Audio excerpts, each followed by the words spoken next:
Greetings, friends. It's an honor once again to welcome you back to Rick's Garage, such that it is this morning. As you can see, my shop is in a little bit of a disarray. I had a busy day yesterday. I've been working pretty steady on this pickup truck. It belongs to a very dear friend of mine. I promised him I'd have it ready for him by October. So I've been working on it pretty steady. My niece came in with an emergency repair yesterday. Her car was towed in.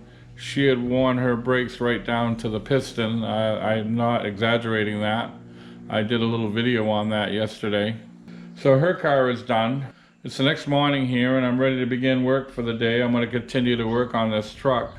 But every once in a while you have to kind of stop what you're doing and reorganize. I've got tools all over the place, and so I'm going to work on straightening up the garage before I continue working on this pickup truck here.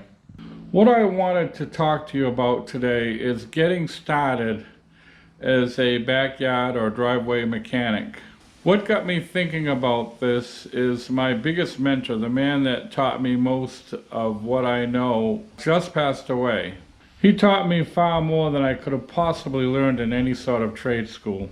Nowadays, people starting out want to do their own repairs have a tremendous advantage in all the social media platforms available. A huge amount of shared knowledge on YouTube, Facebook, and the like. Now, I suppose most of us at home have some basic tools like screwdrivers, pliers, things like that. But what I would suggest is getting a toolkit.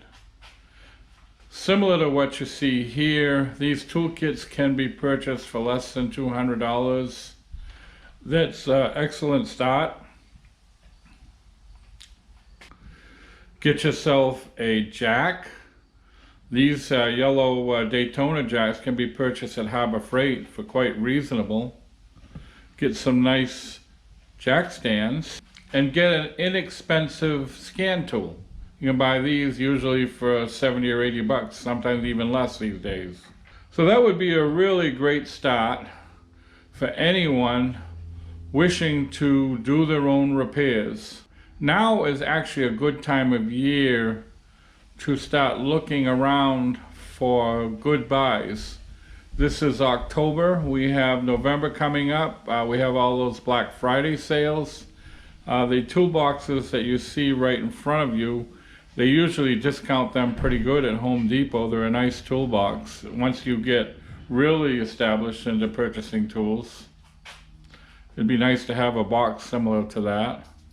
I see my trusty Shepherd is joining me. Hi there, buddy. How you doing? You being a good boy today? Now, where was I? Oh, yeah. So you can buy these toolboxes quite reasonably at Home Depot on the Black Friday sales. The Husky toolboxes are really quite a good value. I'm not associated with them. I'm not getting any promotional fee from them. There are toolkits available, as I just showed you.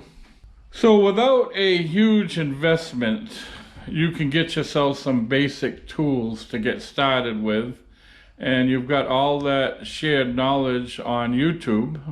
Now, occasionally, you will need a specialized tool for a specific job you're doing. It's okay. You've got to consider when you're doing a particular job how much money you're going to be saving by doing this yourself. In most cases, it's hundreds of dollars. And you can well afford to spend some of that money on this special tool. Then you'll have that tool forever and ever. So I wouldn't be afraid of that. Now, in some cases, places like AutoZone will lend you tools. What you do if you need to borrow a specialized tool, they will charge you the full cost of that tool, sort of like a deposit. And then when you return the tool, they'll give you the money back. I don't like doing that. I like to buy the tools. If I need a tool once, the chances are good I'll need it again. Sometimes I'll buy a tool that I have no immediate need for, and I may never use in my lifetime, but I still have to have it. I have a difficult time convincing my wife of that. Now, there will be times as a do-it-yourself mechanic where it is necessary to take your car to a dealer.